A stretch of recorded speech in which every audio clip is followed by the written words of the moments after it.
평안하세요. 오늘도 주님께서 우리에게 허락하신 참 좋은 한 날입니다. 모든 일이 같아 보여도 주님 새로운 은혜를 더하셔서 우리 마음과 심령으로 주님과 새로운 한 날 되시기를 축복합니다. 기도하며 시작합니다. 사랑과 은혜가 많으신 아버지 하나님, 오늘도 귀한 날 허락하시니 감사합니다.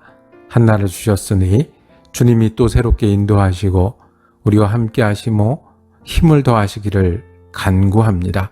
하나님, 우리가 주님을 따라 살 힘을 더하여 주시옵소서. 우리 마음과 생각이 주의 은혜에 젖어 지내는 한 날 되게 하여 주시옵소서. 해야 할 많은 일 가운데 주님이 주시는 소망을 붙들고 그 일을 기쁨으로 감당하는 한 날 되게 하여 주시옵소서. 그래서 흘러 지나가는 시간이 아니라 주님 안에 오늘 충성하고 주님과 함께 내 일을 감당하고 주님과 함께 새로운 기쁨을 맛보는 한 날 되게 하여 주옵소서. 우리 주 예수 그리스도 이름으로 기도드립니다. 아멘. 오늘 우리가 함께 읽으실 성경은 베드로전서 2장입니다. 11절에서 17절까지 말씀 받도록 하겠습니다. 사랑하는 자들아, 거류민과 나그네 같은 너희를 권하노니 영혼을 거슬러 싸우는 육체의 정욕을 제어하라. 너희가 이방인 중에서 행실을 선하게 가져 너희를 악행한다고 비방하는 자들로 하여금 너희 선한 일을 보고 오시는 날에 하나님께 영광을 돌리게 하려 함이라. 인간의 모든 제도를 주를 위하여 순종하되 혹은 위에 있는 왕이나 혹은 그가 악행하는 자를 징벌하고 선행하는 자를 포상하기 위하여 보낸 총독에게 하라.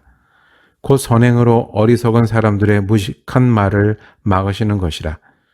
너희는 자유가 있으나 그 자유로 악을 가리는 데 쓰지 말고 오직 하나님의 종과 같이 하라. 못사람을 공경하며 형제를 사랑하며 하나님을 두려워하며 왕을 존대하라. 아멘. 어떻게 예수님을 따라 살까라는 제목으로 은혜 나누기를 원합니다. 쉬운 일이 하나도 없어 보일 때가 있습니다. 내가 그냥 그 자리에 있고요. 이런 사람입니다. 그래서 우리 기도는 항상 주님 내게 힘을 더하시고 은혜를 더하여 주시옵소서라고 하는 모습입니다. 그런데 어떻게 예수를 따라 살까요? 어떻게 믿음으로 따라 살까요? 믿음으로 살면 우리가 다르게 살 수 있습니까? 베드로 사도는 하나님의 말씀을 전하면서 누가 가장 기억이 났겠습니까? 함께 살기도, 옆에서 배우기도, 그리고 나를 뜨겁게 사랑하셨던 예수님을 기억할 겁니다. 아마 가장 중요한 날 저녁, 이 기억이 나겠죠. 예수님이 십자가에 달리시기 전날 저녁, 제자들과 함께 마지막 만찬을 드시던 그 저녁에 제자들도 그랬고 아마 베드로도 그랬을 겁니다. 무언가 일어날 때다. 예수님의 인기가 하늘을 찌르니 혁명이 일어나든 아니면 새로운 선포를 하시든 무언가 일어날 때다라고 생각을 했을 겁니다. 무언가 일어날 때다. 참 어려운 일을 만나고 있죠. 제사장이든 바리새인이든 여러 대적이든 예수님을 향한 대적도 너무 커요. 어떻게 하죠? 예수님은 예수님이신데 대적들도 사람들도 흔들리는 이런 때, 그날 저녁에 예수님을 베드로는 어떻게 기억하겠습니까? 베드로가 들은 기도가 있습니다. 예수님이 불러서 함께 기도하자고 하셨고, 그리고 산에 가셔서 기도하시는데 간절히 기도하던 그 목소리를 기억합니다. 이 잔을 피하고 싶습니다. 내게서 떠나가게 해 주십시오. 그런데 내가 아버지의 뜻대로 하겠습니다. 하나님의 종으로 와 계신 예수님을 볼 수 있었습니다. 예수님의 뜻이 있고 예수님의 계획이 있고 예수님의 말씀이 있을 수 있는데, 그런데 종처럼 그렇지만 하나님께 순종하겠습니다. 예수님이 그래요. 예수님은 대적해서 이길 수 있어야죠. 사람들을 변화시킬 수 있어야 되죠. 뜨겁게 만들 수 있어야 되죠. 그리고 맨날 똑같은 게 아니라 새로움을 줄 수 있어야 되죠. 그런데 예수님의 마지막 기도는 하나님의 뜻대로 하겠습니다 였습니다. 그 예수님이 곧 잡혀가시더라고요. 가롯 유다가 왔습니다. 혼자 온 게 아니라 많은 사람들을 데리고 와서 예수님을 체포하는 장면이었습니다. 베드로는 견딜 수가 없었습니다. 그 일을 당할 수가 없었습니다. 가롯 유다도 미웠고 그다음에 거기 쫓아온 사람들이 뭐 겁도 났겠고 화도 났을 겁니다.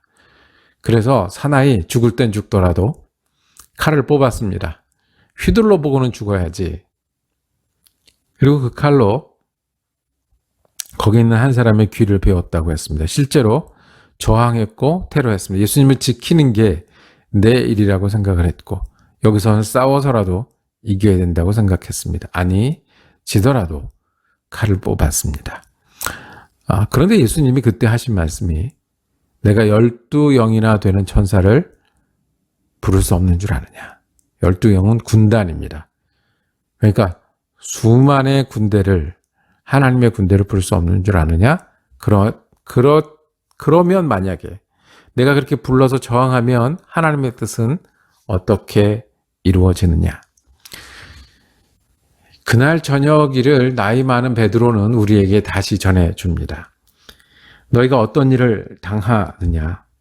예수님이 당한 그 저녁을 기억하면 너희가 여기에 살 사람이 아니다.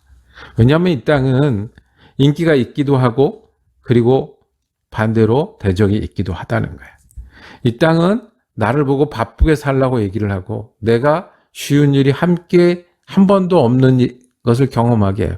이 땅은 내가 좋아하는 사람, 내가 싫어하는 사람, 내가 하고 싶은 일, 하기 싫은 일, 내 입으로 하는 말, 듣기 싫은 이야기. 그래서 나를 환영하거나 나를 도와주거나 하지 않을 수 있다는 거예요. 그럴 때 예수님을 기억하고 너희가 영혼을 거슬러 싸우는 육체의 정욕을 제어하라고 말씀합니다. 하고 싶은 말을 다 하는 게 아니라 하고 싶은 일을 다 하는 게 아니라 세상의 판단에 따라가는 게 아니라 내가 이 땅에 살지만 하나님의 종으로 살란 말씀입니다. 그날 그렇게 하겠다고 기도했던 예수님처럼 그날 내가 잡혀가는 게 맞다고 말씀하셨던 예수님처럼 그러면 사람들은 선한 일을 보게 될 것이고 하나님께 영광 돌린다고 말씀합니다. 그게 우리 소원이잖아요. 우리가 하나님께 기쁨이 되는 게 우리 소원이고 사람들이 선한 일을 볼 수 있는 그런 사람이 되는 게 우리 소원이잖아요. 이어서 말씀하십니다. 선행으로 어리석은 사람들의 무식한 말을 막으시는 것이라. 제자들은 예수님이 높은 사람이 돼서 오른편 왼편에 앉으라고 할 때 예수님은 하나님의 종이 되셨습니다. 그래서 우리 주님 되셨습니다. 사람들은 칼과 몽둥이로 예수님을 잡으러 왔을 때 예수님은 하나님의 뜻을 이루었습니다. 16절에 말씀합니다. 너희는 자유가 있으나 그 자유로 악을 가리는 데 쓰지 말고 오직 하나님의 종과 같이 하라. 오늘 예수님에 따라 사는 길은요. 내가 하고 싶은 말이 있어요. 왜 내가 내 입이 있는데 그 말을 못 하나요? 내가 쓰고 싶은 시간이 있어요. 나한테 잘하는 사람한테는 잘해주고 싶고 나한테 못하는 사람에게는 쉬운 일이 하나도 없어 보여요. 왜 이래요? 그런데 그 가운데 내가 하나님의 종인 것을 하나님의 종처럼 살면 우리는 예수를 닮아갈 것입니다. 예수를 따라 살 것입니다. 우리를 보고 예수를 알기도 하고요. 하나님이 영광 받으실 겁니다. 17절에 이어집니다. 무사람을 공경하며 형제를 사랑하며 하나님을 두려워하며 왕을 존대하라. 오늘 만나는 사람 공경하십시오. 형제를 사랑하십시오. 하나님이 거기 계신 것을 언제나 임재하신 것을 기억하시고 내가 마땅히 해야 될 일을 하십시오. 그것이 예수를 따라 사는 일입니다. 겟세마네에서 기도하시고 그리고 십자가를 지셨던 그리고 예수님께서 우리 가운데 거하신 길입니다. 내 욕심으로 내 뜻으로 세상의 법으로 살기보다 하나님의 종으로 살기를 다 하셨던 예수님을 따라 오늘도 공경하고 사랑하며 존대하는 우리가 되길 원합니다. 그래서 우리가 우리 스스로를 그리고 세상을 하나님의 종되어 이기는 저 여러분이 되기를 원합니다. 예수 이렇게 믿자고요. 기도하겠습니다. 주님, 말할 때 하나님을 선택하게 하여 주옵소서. 내가 실망도 할 수 있고 화도 날 수 있고 판단도 할 수 있을 때 그것보다 하나님의 종으로 생각하고 받아들이게 하여 주옵소서. 그리고 예수님이 하셨듯이 내가 선을 택함으로 하나님께 영광 돌려드리고 그리고 내게 오늘 주신 사명 감당하게 하여 주옵소서. 우리를 드리오니 오늘도 예수님 닮은 하루 되게 하여 주옵소서. 우리 예수 그리스도 이름으로 기도드립니다. 아멘. 말씀 묵상 함께 할 수 있어서 감사했습니다. 내일은 베드로전서 3장 말씀 이어지겠습니다. 은혜로운 한 날 되시기를 축복합니다.